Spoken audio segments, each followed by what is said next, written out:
Howdy folks, and welcome back to another exciting video. I am Dylan McCool, and today we're going to be trying to make this 1979 MGB run for the first time in a very long time. And our goal here is to put it back on the road where it belongs, but I've got no idea where to start on this car. I don't know a thing about foreign cars in this era, or whatever the case may be. This British MGB stuff is over my head. I've never dealt with one, but I've always wanted to try it. These cars are really cool with a 4-cylinder under the hood, 4-speed, 2-seater, 2-door sports coupe. It's really, really fascinating and very cool for what it is. So I really hope we can make this thing run and drive for the first time in a very long time.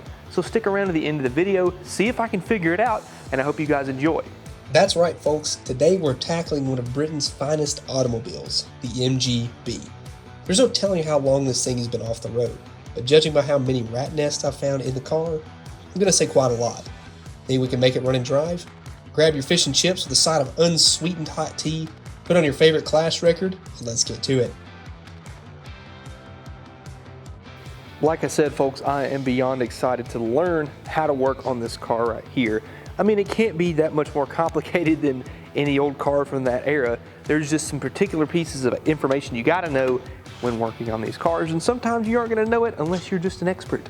But look at that. The floors really aren't that bad. Might not be able to see from my shadow there, but check that out. It's pretty clean on the inside. No carpets, that's good. I don't even know if it came with carpet from the factory. That seat right there is really nice. We've got a hard top. That's what really drew me into this car, was the fact it's not a soft top, it's got an aftermarket hard top. I love that. I just like the fact that they had, functionality. It's pretty neat. Push a button, you lift the trunk, and then a latch just locks into place and holds it where it needs to go, except they break. So this one's broken, but hey, what are you gonna do? So you can lock it in place there, but in the trunk, we've got a luggage rack and whatever that is, I don't know what that even is, and the whole gas tank. So at least they did us a favor and just went ahead and removed it for us, but oh well. But look at that original paint. Isn't that pretty? I mean, I bet we could actually polish the paint and really make it shine, clear coat it maybe. Man, it's really solid though. I'm surprised, but again, we've got a gas tank that's out of the car. I did look up and you can buy them brand new, but we may try and fix that one. We're gonna see. But yeah, look at that. It's locked in place and then the trunk just does this. Apparently it's a very common thing because people will try to force it shut and it causes it to bend and break that brace.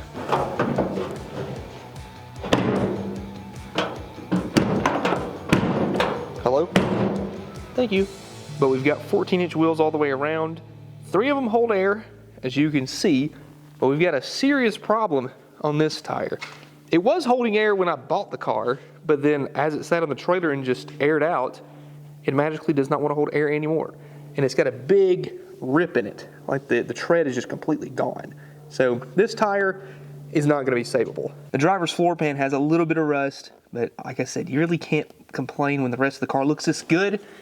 And look at all these gauges, like those are legit.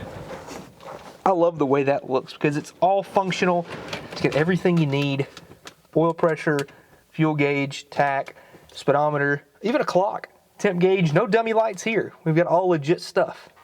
And of course, 4-speed, because what's a British sports car without a manual?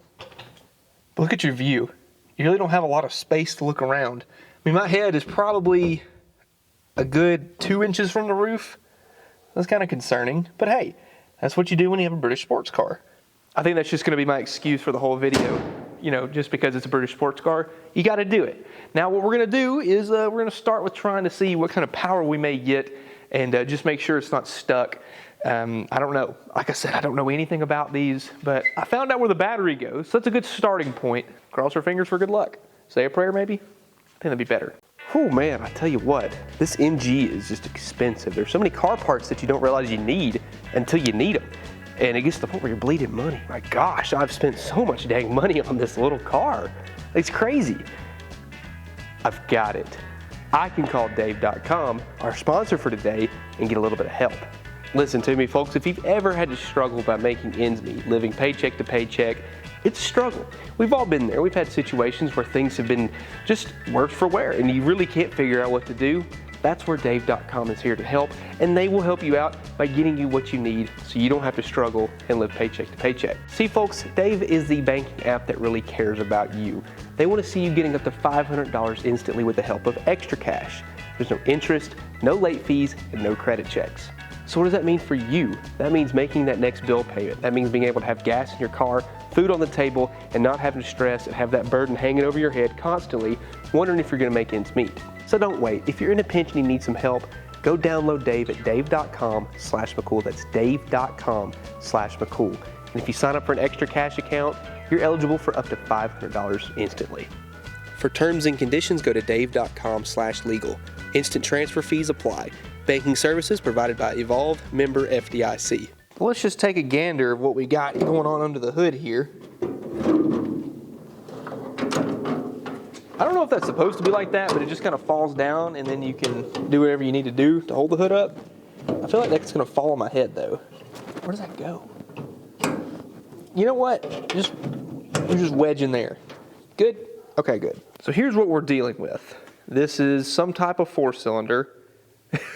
Again, like, God, I wish I knew more about it and I could give you guys some more information. Now, what I was told by the previous owner that it is a points distributor. So if that's the case, that shouldn't be that hard to fix. We've got a filter on it that looks a little bit newer to Fram.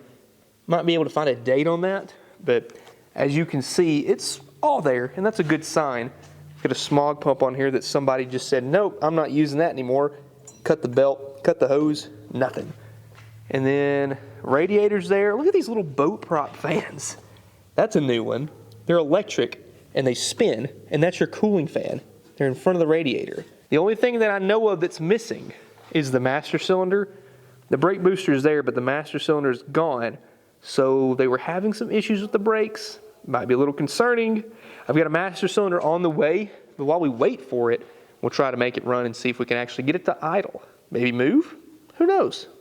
Oh man, the battery goes way back in here behind the seat in the most inconvenient place that it possibly could be. Maybe this is race car stuff, I don't know. Of course, we gotta distribute the weight, right? Okay, I'm gonna have to let it go. Oh, that was scary. Positive to positive, negative to negative. No explosions yet? Okay, we're good. I have no way of actually turning the engine over because there's no mechanical fan.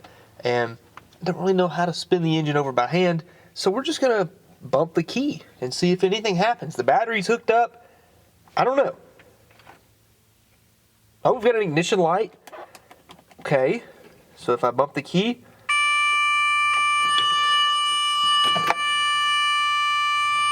hello? What was that? It was like an ignition buzzer?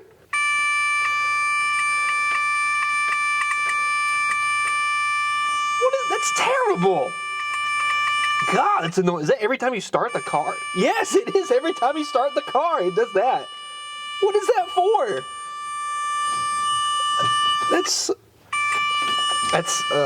So the ignition switch doesn't work, as you can tell. That's very odd. I guess we need to, I hope it's not the switch itself. I mean, it's getting power out. It has to be getting power out because this ignition switch light comes on. So that tells me at least it's working in the run position, at least up to that light. Oh, the clock's working. Listen, see if you can hear this.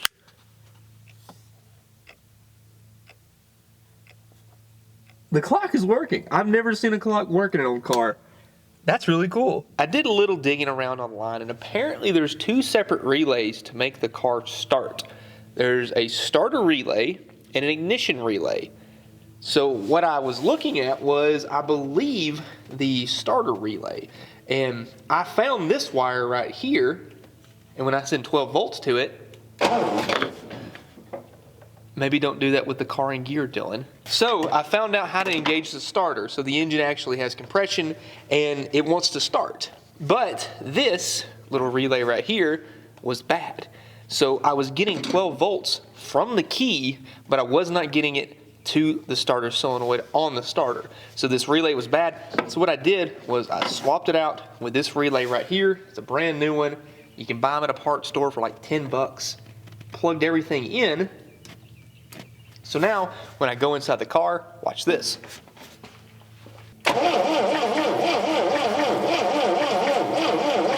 So that sorts out our starter relay system, but I think our ignition relay is also broken because there's a prong on here that's just kind of dangling in the wind, and I'm out of relays.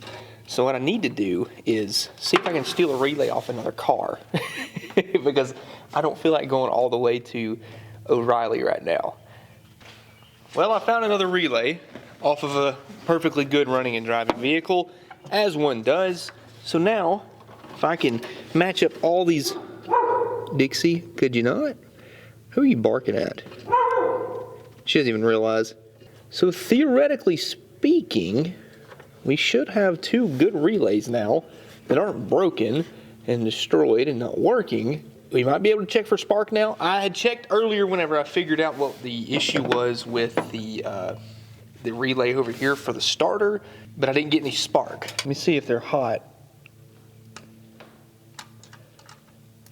Oh, yeah. So the points are hot, but I spun it over and I'm not seeing any spark at the contacts themselves right at the end of where my screwdriver is. So I'm going to take this little piece of sandpaper here and I'm going to run it in between the contacts and let's hope that will help clean it up.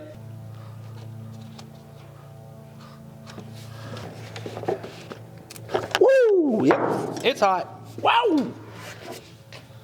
Felt that on my elbow. Well, now that we have spark, fuel is the next part, and this is the kind of stuff I was worried about because this is some weird carburetor things. This is a Zenith carburetor, and that's all I know. I don't know anything else about it, but I took this little doohickey thing off, and this trash was inside of it, so it's a good thing we took it off anyway. But it looks like that's where the air filter is, which is our air inlet for that carburetor. So I think if I sprayed a little bit of starting fluid in there, that we can actually maybe see if it hits. Just real quick, before we throw any gas to it and make a mess of things, let's just see if we get any kind of hit. Before I got too much further, I wanted to show you I did check the oil, and it is full. Just nasty, but it is full. Forgot to film that earlier. I did look, I promise. I need a starting fluid company to sponsor me because I always run out, and it resorts to using brake cleaner. But while we're doing this, we can at least clean out the air filter. All right, see if anything happens now. Spinning over with the key for the first time with the MGB.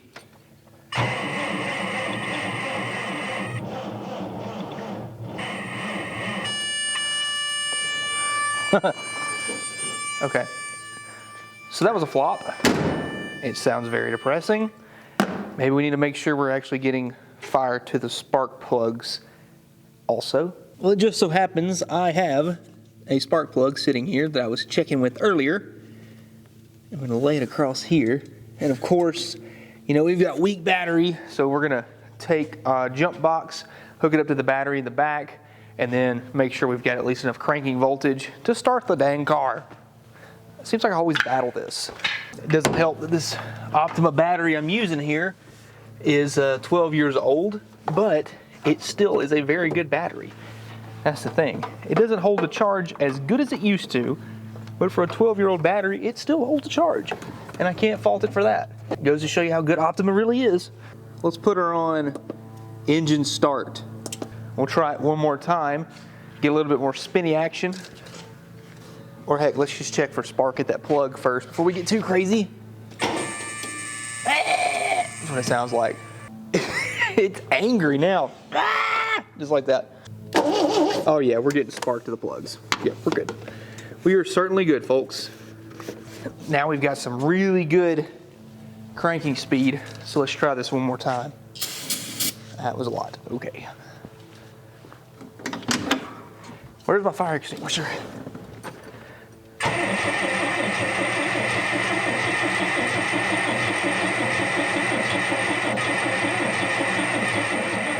Okay. No such luck, folks. Maybe I'm not going in the right place with this, which is not even starting fluid is the thing. Hello, sir. How do you work? What the heck is this? Well, that's a vacuum leak there. There's another vacuum leak. Oh, we got 48 vacuum leaks. Why is vacuum leaks always... It's always a thing. You look into an old car, and when it gets to a certain area, you're like, okay, there's no vacuum powered anything. And then you get to this car, like mid to late 70s, everything goes to vacuum powered. And then you got to fight capping off everything. I'm looking at, let's see, 1, 2, 3, I think possibly 4 vacuum leaks, just what I can see right now. Dang, I'm not wasting a cap on any of this car, I'll tell you that much. Is painter's tape acceptable? Is painter's tape acceptable? Don't tell me when I use painter's tape. My neighbor's going to town with that lawnmower.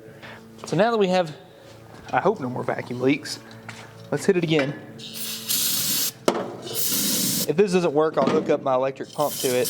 I just wanted to try it and make sure that it actually hits before I, actually tried anything good. All right.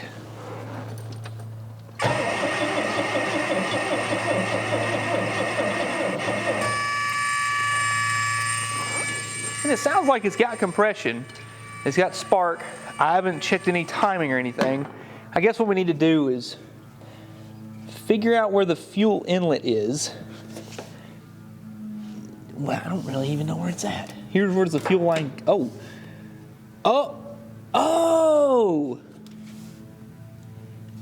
Is that where? Yeah, okay. Oh no. This was the fuel hose. Oh. And this is broken, so it's supposed to go like that. So that's easy. We can very easily put fuel to that. Okay, well, that's not a big deal. Let's just do that. Look how brittle this stuff is. This is like old fuel line. Ew. So we'll need to check the whole car. If we actually get to the point where we can drive it, we need to check the whole thing. You know those glow sticks that you gotta crack to get them to work? That's what this makes me think of. I wonder if it'll glow now. Oh, I broke it.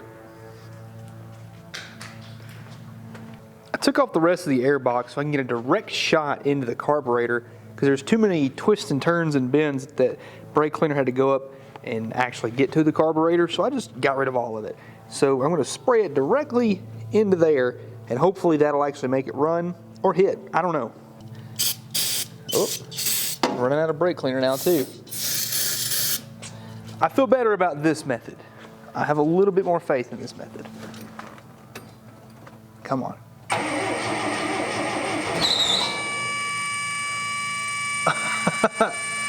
It hit. That was enough of an ignition to make me think this engine can run. Let me give it a little bit more.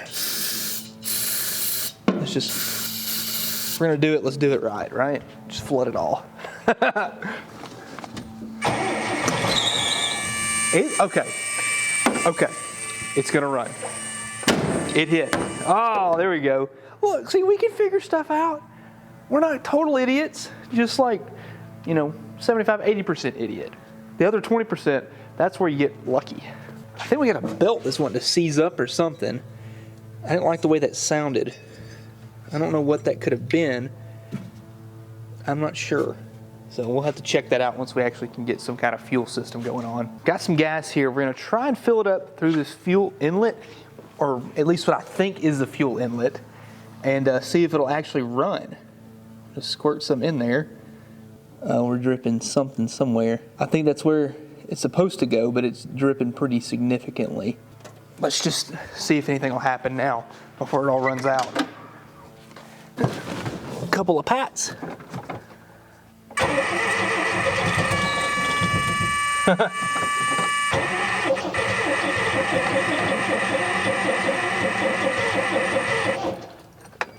Well, we got a choke operation thingy.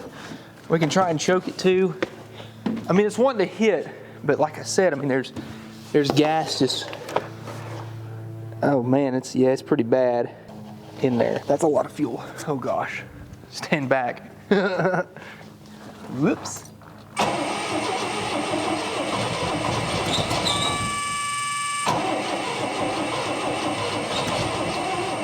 Okay. Well, before I make a mess and catch the whole car and shop and everything on fire, I'm going to take a second to step back, do a little studying on this carburetor here. Shut up. What are you doing? Shut up. Stop it. Stop it.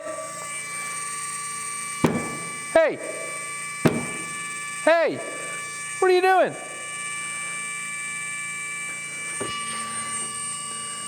Chill. Mr. MG. Hello. Hello.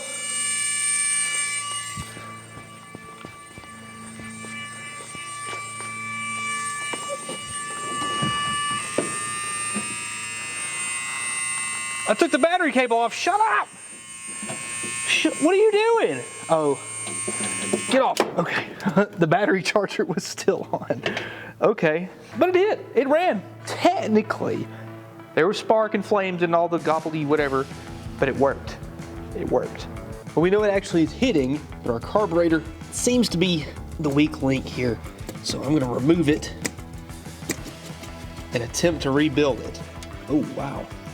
See, we're leaking right out of this, whatever this cap is, and I don't know what that is. So that's the problem right there. So there's no fuel able to actually build up in the float bowl, so it's just not being able to be used. So we're gonna take this off and see if we can figure out what that is. Wonder if there's like an O-ring or something. I don't know. Let's take it over to the bench.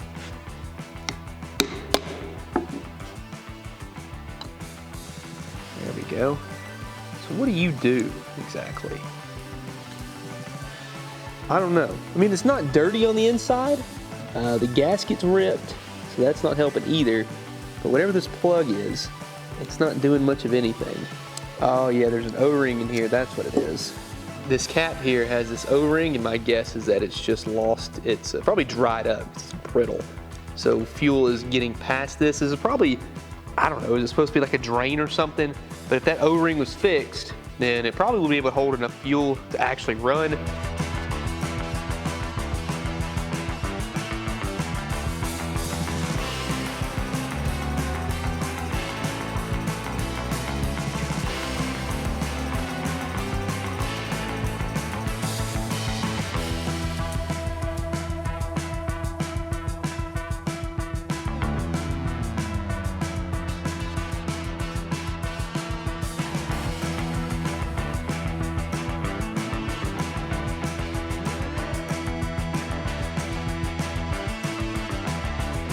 Carburetor is back on. Now for the moment of truth.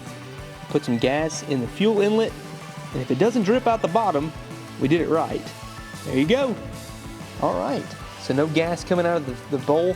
The bowl is on the very bottom. That's where that O-ring is. Sure enough, that was the fix. Now let's see if it'll do anything now.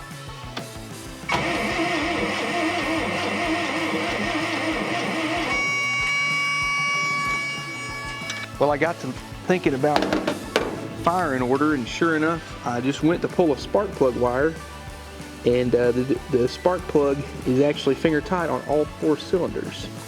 So if it is gonna hit, it ain't gonna do it like that, especially if it's bleeding compression off on all 4 of them. So I'm gonna tighten these up real quick, see if that helps anything, and then we'll try and see if we can make it crank. And it seems like it wants to sputter, but it's not gonna run like that, I can guarantee you that much. Yeah. Oh, it's right here in front of me. All right, try it.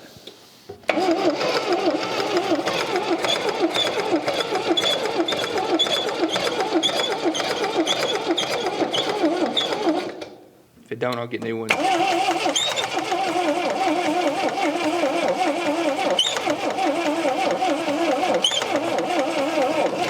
We're probably getting 1 or 2 that's hitting, and the fact that the spark plugs look so nasty is terrible. So, which they're champions in there. So I guess let me just try and take them out and clean them. Oh wow, look at that. That ain't firing. That's a valve seal right there. I get people asking me why I don't change spark plugs immediately. Well, because most of the time when you deal with an older vehicle, spark plugs are still decent enough to fire, but sometimes you just have to bite the bullet and start. Yeah, that one. Oh my gosh, look at that one. That one's bad too. So here's what our spark plugs look like. As you can see, the contact on all of them just about are completely caked over with oil. I'm going to take these to the wire wheel, clean them up, and see if that helps anything. All right, I'm just going to spray a little bit in there. Try it again.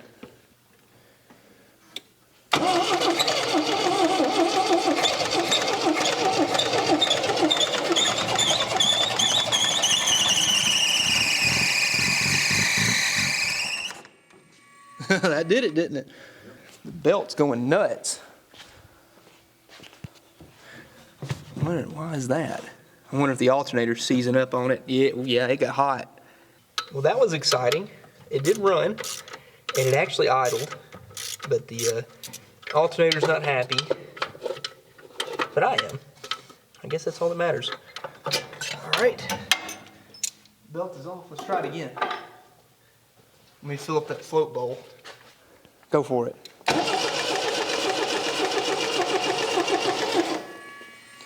Little throttle maybe. Try again. 50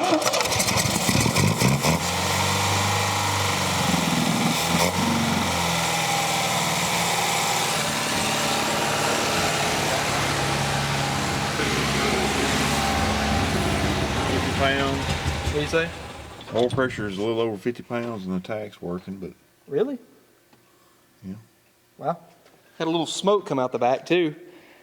But it ran.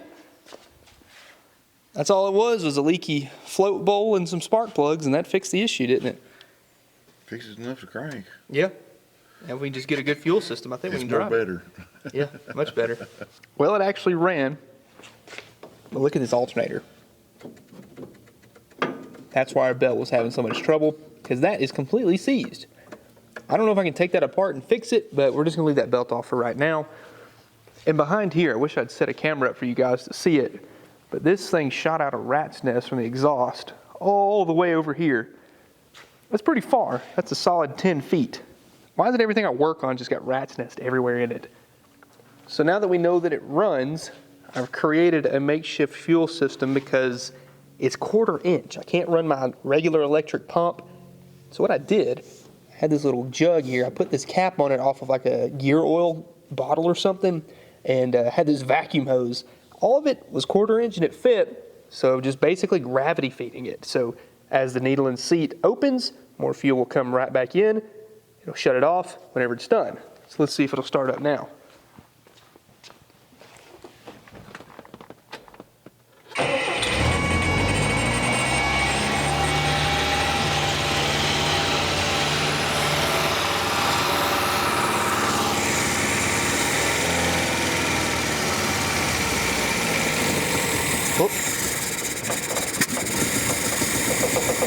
Uh-oh, no more choke.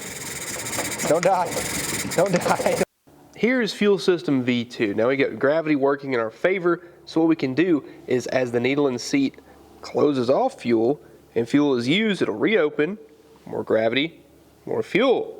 Look at there. So now it should start and stay running at that point. Let's give it a try.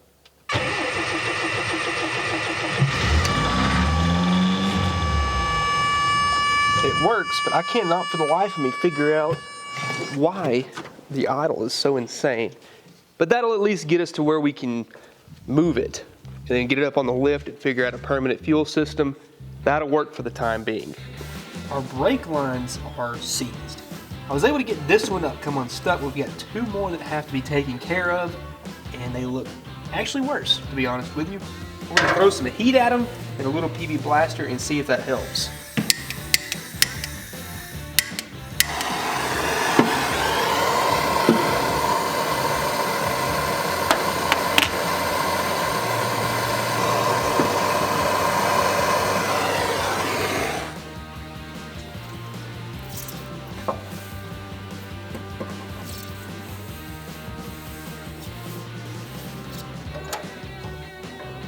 Be loose.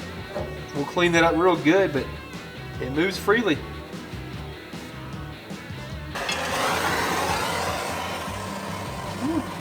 That one's got some brake fluid coming out.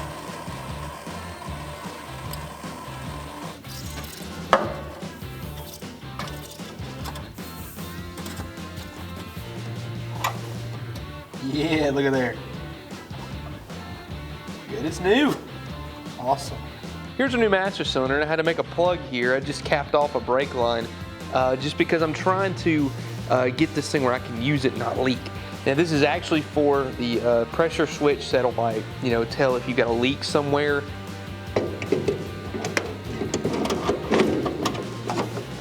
I have the master cylinder put in, and I tried to just start seeing if fluid would flow. And unfortunately it did not. But what I found was this. So over here, we've got our brake hoses coming off of this fitting right here. I was able to uncap this fitting and fluid came out, and whenever I unhooked the brake hose from the other side, fluid was not coming out of this side. So we're gonna swap out these brake hoses, and I'm hoping that'll get us some fluid and make it work. The calipers on the other hand, well, that might be a different story. We've got our wheel off, and you can just see these brakes have been sitting for quite some time, but they still roll. What we're gonna do is we're gonna pull the caliper off, check this brake hose on this side, because we know for a fact the other side isn't flowing, so I would assume this side isn't either. And we're just gonna make sure this isn't stuck or anything, because the last thing we need is a brake caliper that doesn't wanna move. And just check the pads. We're gonna do a self-resurfacing on these, meaning that we're just gonna drive it and then hit the brake and it'll resurface itself. That's not the smart way to do it, so if you're doing this at home, don't do it this way.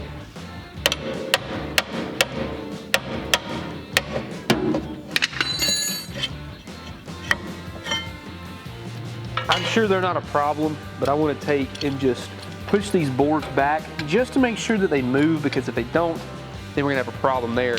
So all I'm doing is just taking this vise here and I'm gonna put some tension on it. We ought to see fluid shoot out of this side. You really won't be able to see it, but you'll probably be able to hear it.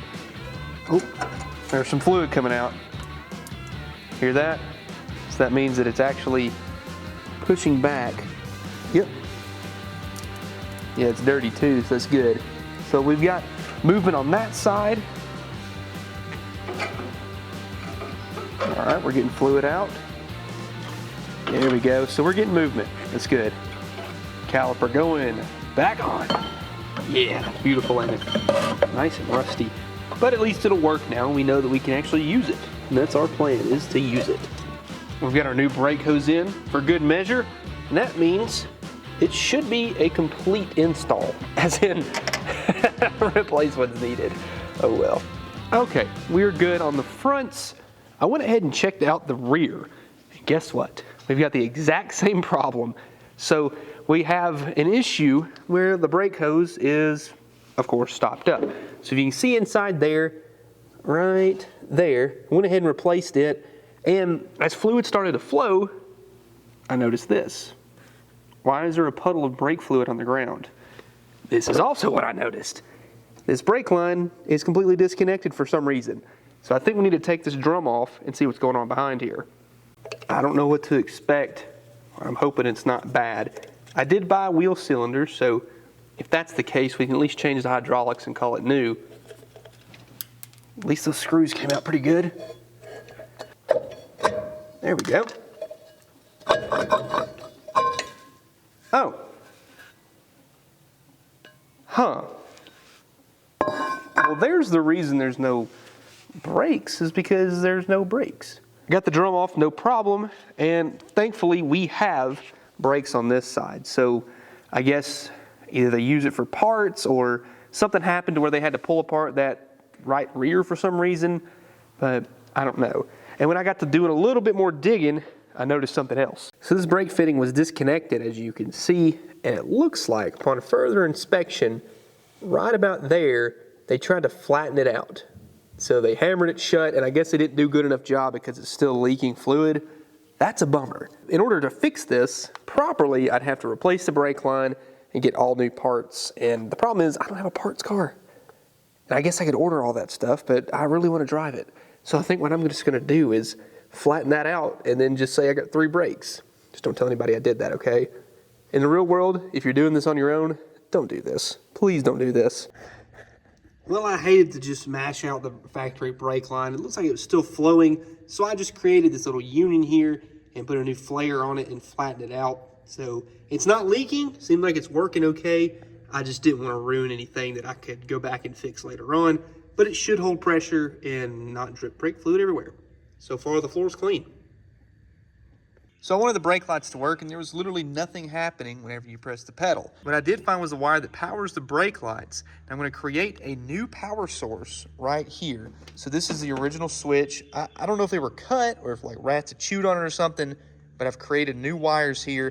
This wire is going to go to the power source that goes to the brake lights on that wire I just showed you, and this one's going to go to a constant 12-volt source somewhere over there. I found a wire that was 12 volts constant with the key off, and that's what we want with brake lights. So we'll install this back in its place, wire this into the power lights, and then we will have brake lights theoretically. We're under the car here, and everything for the hydraulic clutch looks like it's here, but I noticed that, well, one, it's not working, and two, the rod that actually engages the clutch, it's out of the slave cylinder. So that's not going to work for sure. So I'm going to take this thing off, stick that rod back in there, and then we'll bleed it. Okay, and we'll put the rod through there. And then bolt it back in. As if it were no surprise to anyone, the master cylinder and the clutch slave cylinder are both completely seized. I mean, look at that. That bad boy it's frozen. So it's not going to be working anytime soon. So what I did, went ahead, bought a new one, and fluid would not flow out of the original hose. So I went ahead, got a new hose, got a new clutch slave cylinder, clutch master cylinder, and I'm hoping that'll fix our clutch solution. I unhooked the master cylinder from the line, and I was able to actually get fluid to flow from the top side down to the bottom side. So we know the line itself is okay, but it's our hydraulic parts that are the problem. So we'll pop this brand new one back in, and gosh, I hope that fixes our situation to the point where we can actually see if the clutch works. Because if the clutch doesn't work, the car ain't moving. Well, I'm back at the old barn at Mom and Dad's place where the old shop is, where all of our engines are stored. And I started looking around, trying to see if I could find a tire. I needed a 185 75 14. As you can see, we just take tires and set engines on top of them so they're not touching the dirt. And I just looked around, and sure enough, at the very, very back corner over there, I found this. A 185 75 14 that actually looks halfway decent. You can see it's been sitting here for quite a while, though. It's full of dirt and spider webs, but it looks okay. I mean, we've got good enough tread to get this thing to hold air maybe. I don't really think it's that dry rotted. I mean, it's got some cracks in it, but nothing too crazy. So we'll put this on, and hopefully it holds air, and we can get this car to roll.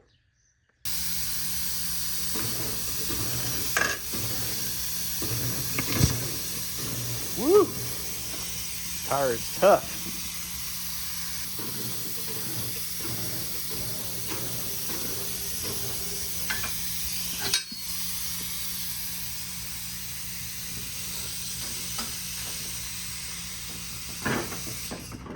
Get that out of there.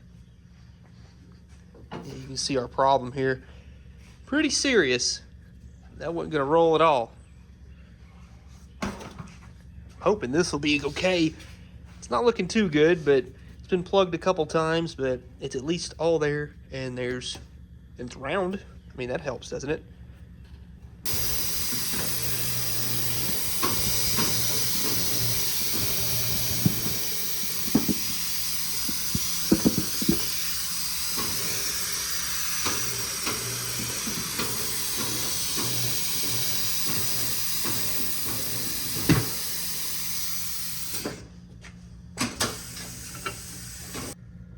Here's to hoping it holds.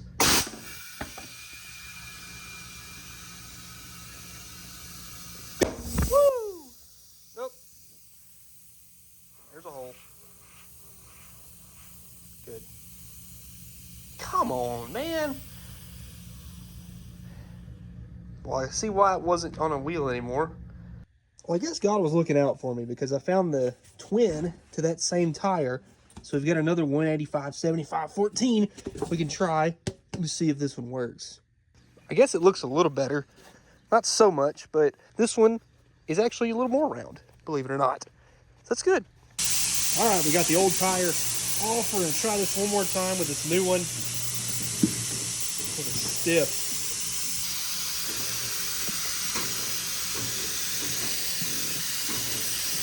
Ooh, I don't know, guys. Roll on there. Thank you. It's holding. Oh, good. As long as it rolls, I don't care. That's all I need. Nice. Let's put that, wait a minute.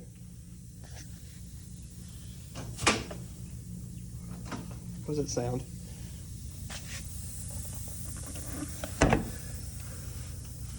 Is it leaking out of the sidewall? It's leaking. And of course it's in two spots. One right there and one down low. Fine. Well, I gave up the fight. We got the wheels bolted back on because I went and just grabbed another new tire. I bought a brand new one, had it mounted. That way I don't have to worry about it because, as you could tell, I was not winning any of those battles. So we've got 4 tires that hold air and look decent. If another one goes, we can go buy another one. But for right now, we've got an ability to roll. And now that we have that ability to roll, we're gonna drop it on the ground, get it up on the wildfire lift, see if we can rig up a better and more permanent fuel system so we can take it for a drive. All right, here we go. Test number 1. See if the clutch works. Back it onto the lift. Oh, gosh, this thing is small. Battery cable. That is one nice thing. You can pull the battery cable off from where you're sitting at. All right. Reverse is over and down. Stick it neutral. Some weird sounds going on in the trunk. Come on. Oh gosh, the batteries. Oh great. Choke. Oh man. Of course, I started all this time and it's perfectly fine. And the moment I try to drive it, the battery's completely dead. Where's the door handle? Oh, there it is. Okay. Well, let's try again. Charge the battery. All right, one more time. Got the jump box doing jumpy things. Neutral. Let's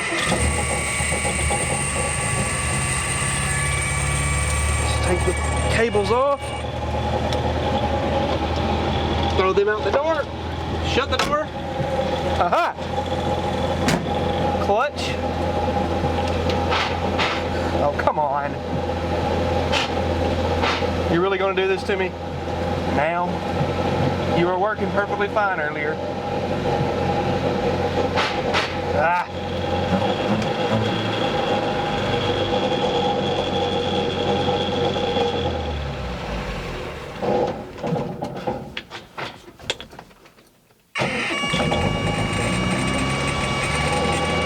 I can start it in gear, but I can't put it in gear once it's started. But I'm moving. I think I'm on the ramps.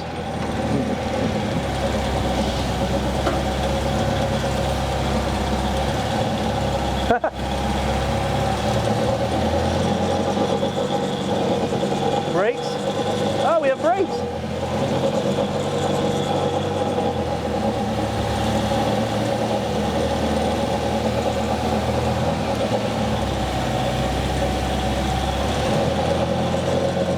Look at there. Stop.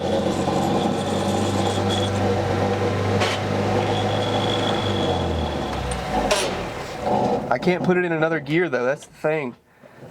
Maybe we need to bleed the clutch some more. But now that we're on the lift, it's gonna be a little bit easier to work on. There we go. How'd we do? Yeah, good enough. Look at there. Car moved for the first time in no telling how long. That's pretty good. Oh my Lord, we're. Uh-oh, whoops. Well, the car's not very wide, and based on my judgment for a normal sized car, I would have been good, but wow, we were on the edge there. Hanging on by a thread. Woof, that could have been bad real quick. Alrighty, car is up on the lift. Now we can get a really good look of what's underneath here. First thing I noticed is how tiny this drive shaft is and how short. So there's the end of the transmission. There's the rear end. I mean, that's probably what, like a 3-foot drive shaft. That thing is tiny, but it's got a loop here. That's pretty nice. So if it falls out, it's not gonna like go nuts, break anything, hopefully. But our exhaust is nothing but one pipe coming right off here.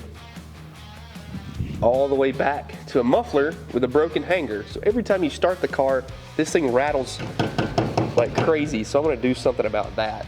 And this looks like a fire hazard. Some leaves and stuff stuffed up around the exhaust pipe. And that pipe there is actually touching the, I mean, that's not normal.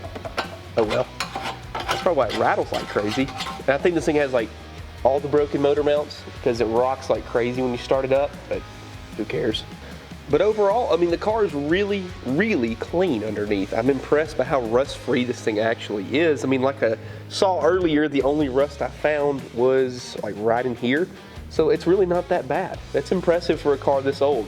Now what we're gonna be doing is trying to figure out the fuel pump situation because as you can see, there's no fuel tank. It's actually in the trunk, but we have some kind of fuel pump here. I don't know if it works. It looks like there's a bunch of wires hanging off of it.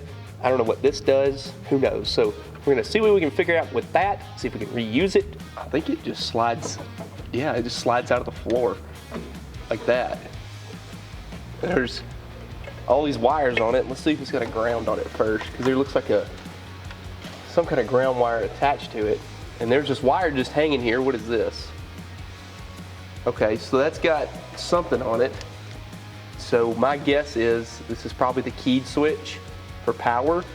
I'm just gonna try and see if I can ground this out and make something happen for power.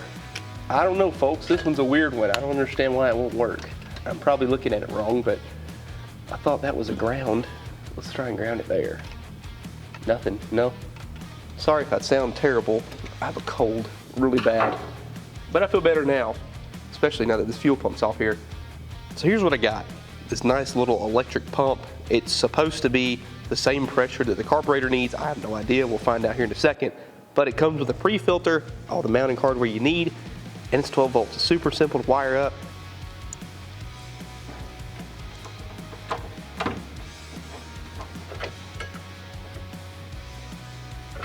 And there's our electric pump. It's all bolted in. And what I did was I actually added in this fuel line that's going up into the trunk in a factory hole where that pump actually was. And it's just going right up inside here. We'll put a jug up top. And to make it to where I could work on the car without having the key on all the time, I took the factory wire and put a connector in there so I could do this. So if I ever need to work on the car with the ignition on, I just unplug it and I can do that from the trunk. No big deal. Now all we gotta do is hook up some fuel and see if it works. I have the inlet hose sticking in a gas jug. We're just gonna turn the pump on and see what nastiness comes out of the fuel line.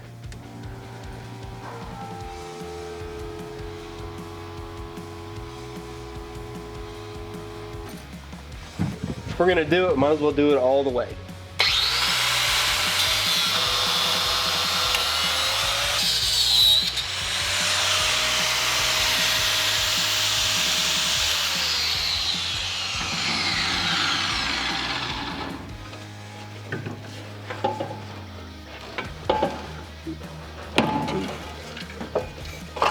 Aha!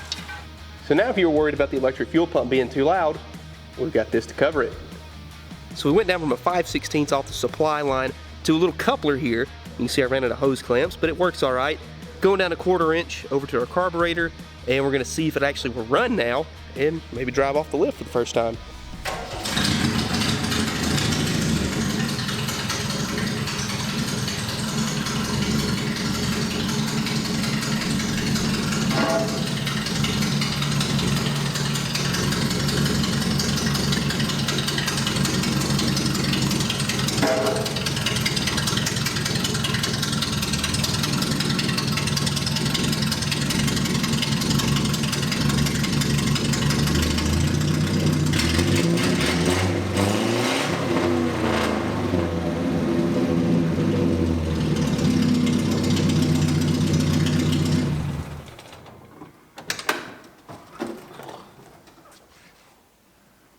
I may have made a mistake.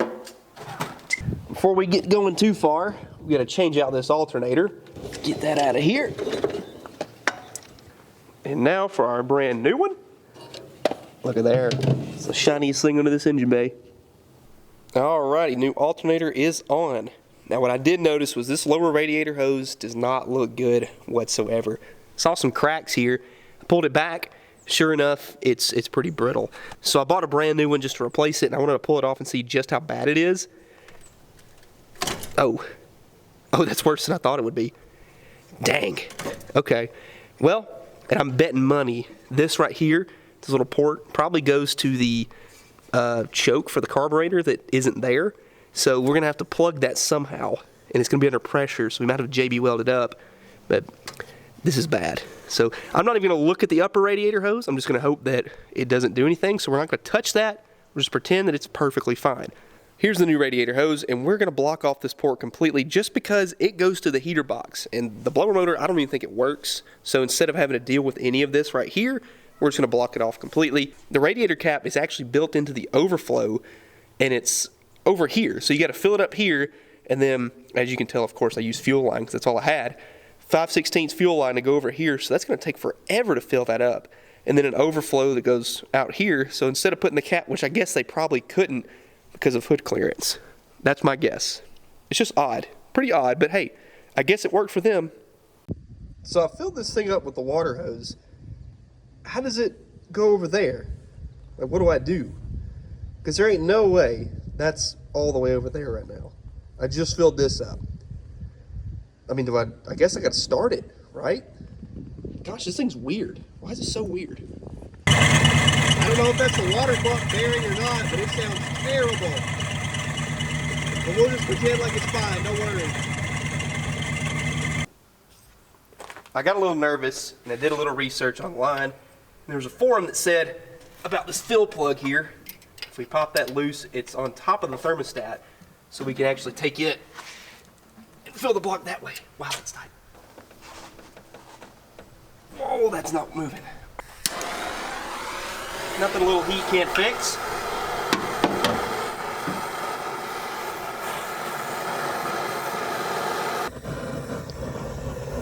Just cook it. You just stay right where you're at.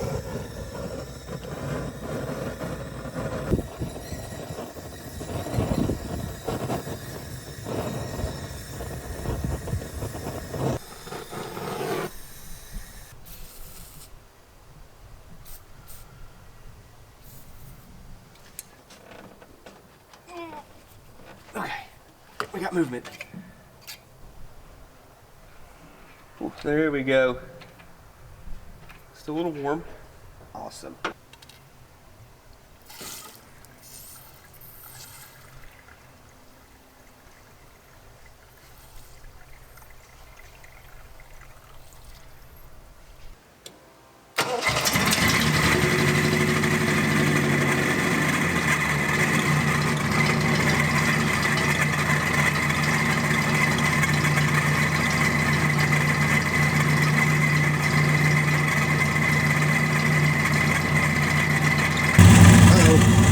Thermostat opens.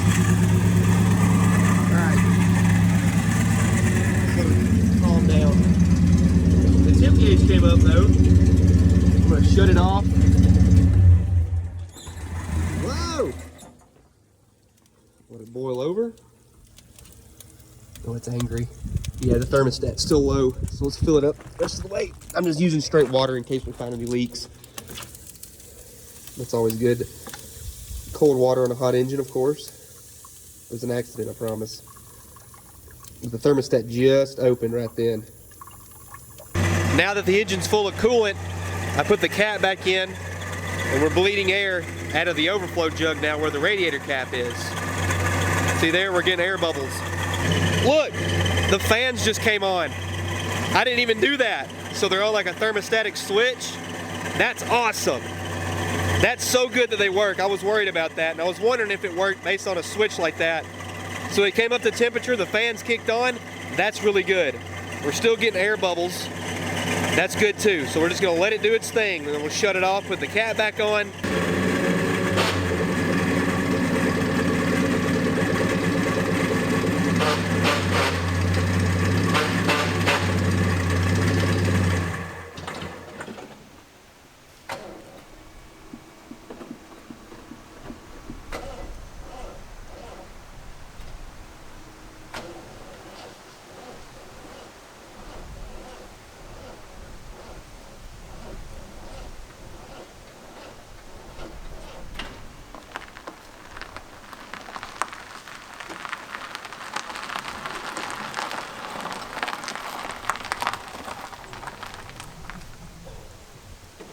Well, that was a pitiful first attempt.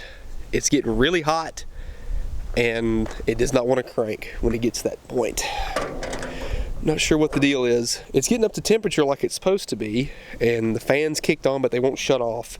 I don't know if the coolant is like not the way it's supposed to be. Like, is it full all the way? It honestly probably isn't. I don't know. I guess all I know to do really is just let it calm down, check the fluid level again. I figured while we wait though, we could give it a quick bath and clean it up, because it does look kind of nasty. Maybe shine up the tires a little bit, make them not look so gross and ugly, you know. And you can see where I've been working. This whole fender's covered in gross. So let's roll the windows up, wash it off real quick, and see how much better it can look. Start off, we'll be using some Poppy's Patina heavy duty degreaser to get some of those stains off that I, left myself. And then after that, we'll be using this wipe-on clear coat that you can see it's been through the ringer because I put it on so many cars. This is a gloss finish, so by the time we're done, this car is going to look pretty much brand new.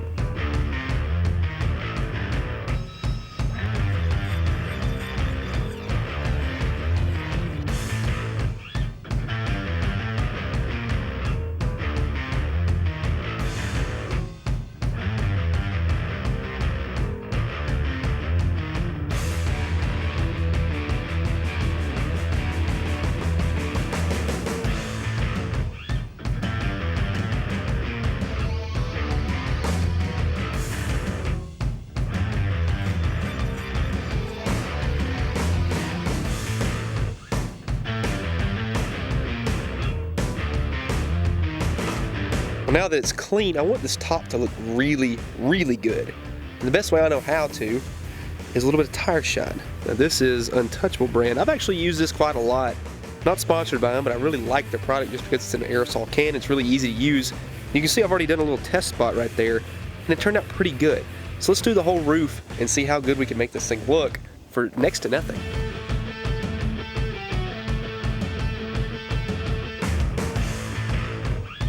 And there you have it, folks. That is a pretty glossy shine. Just to help out the car just as much as we possibly can, because the paint's not perfect. It's got some nasty spots here and there, but at least we can make it shine while we still have it. So it looks really, really good. Just to help it out a little bit. And that top, man, that looks good. So this car is really shaping up. I even shined up the tires. Check that out. Man, we're looking good. We're really uptown today, guys.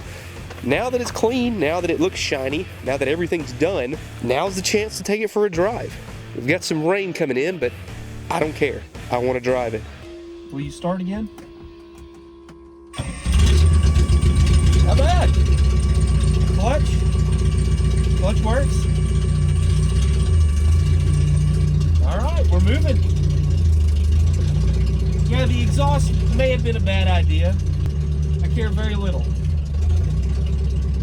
Because when you are this small, you gotta be as cool as you possibly can. Do I have seatbelts? I don't think I have seatbelts. See how going in a second goes. Wow, it's very rattly. You guys are shaking a lot. Hopefully I can stabilize this.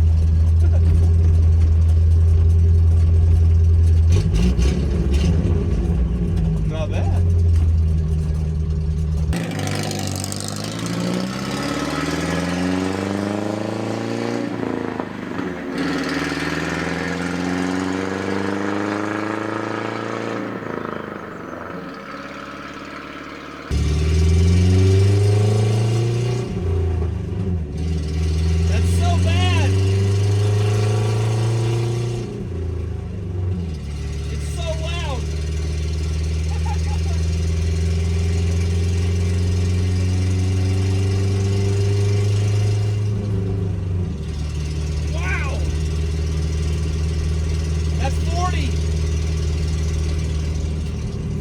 I've got the battery panel light open. Let me try and shut that, see if that helps the noise a little bit. How are the brakes? Oh, they're there. Maybe that's a little bit better. Yeah. Cover up the giant hole in the back. I mean, it's pretty sporty. There's no power steering, but the steering is very tight. And it runs. It's running and driving and stopping, and I can't complain. What? Shut up. Sorry. All right, back up, please. Thank you. I think that's a pretty common thing for these cars, reverse, not like being very happy. But, I mean, for sitting as long as it has, I don't think I would be very happy either. It's so loud. So obnoxious.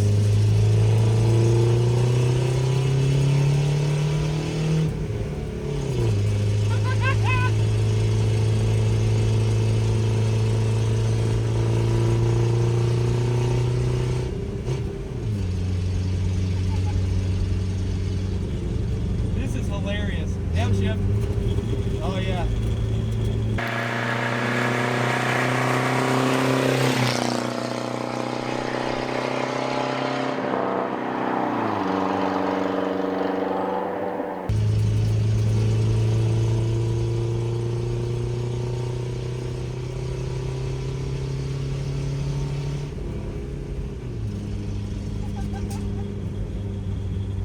That's buzzing up about 4,000 RPM. Oh, the temperature gauge is not happy. Might need to turn around and go back. Red line's at 6 grand though. So she's got more power left in her. Add it to the floor and it just like, nah, I'm good. It's little, it's obnoxious, it's weird, but I can't help but love it. I really can. All right. Don't die right now. We're stuck in the middle of an intersection. I know the engine is just angry right now, flopping around. Little Lord!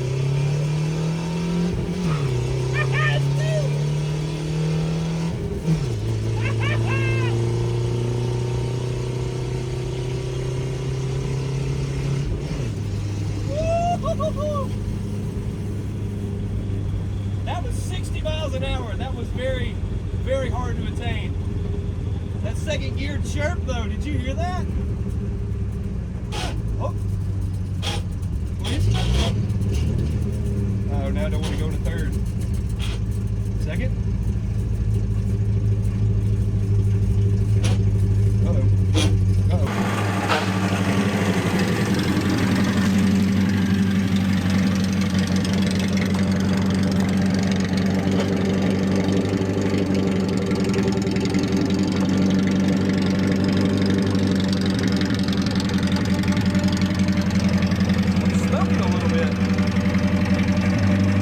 Decided it didn't want to. You see that? The clutch didn't want to work. It's good now. Wow, it's smoking. I'm gonna go back up to the shop.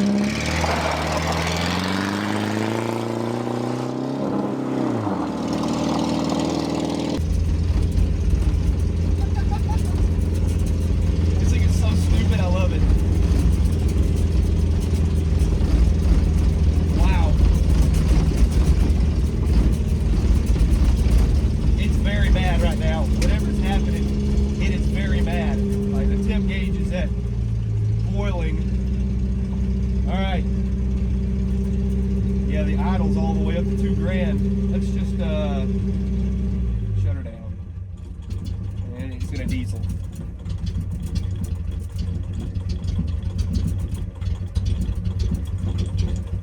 The key's off.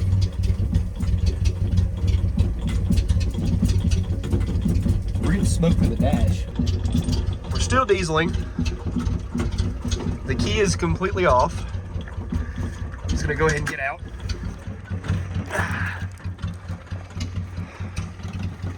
Still dieseling. Still dieseling.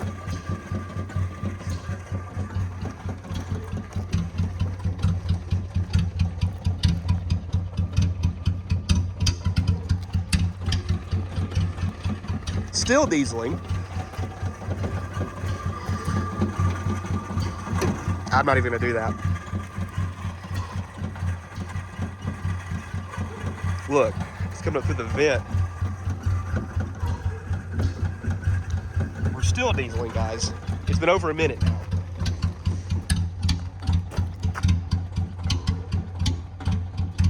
Come on, what are you doing? die already. Oh, come on.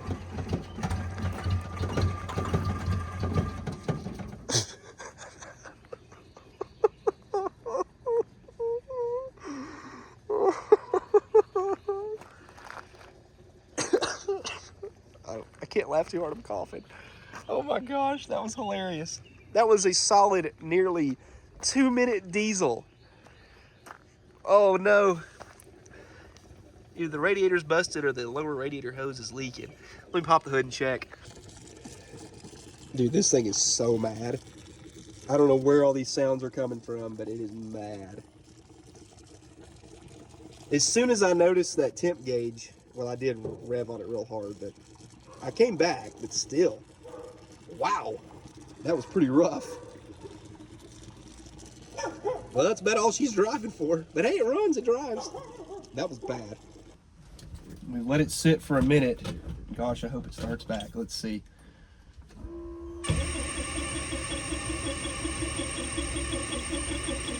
Uh-oh. Come on. Uh-oh. Choke? Uh-oh, that's too much choke. I broke it. Oh, it's mad. It's mad.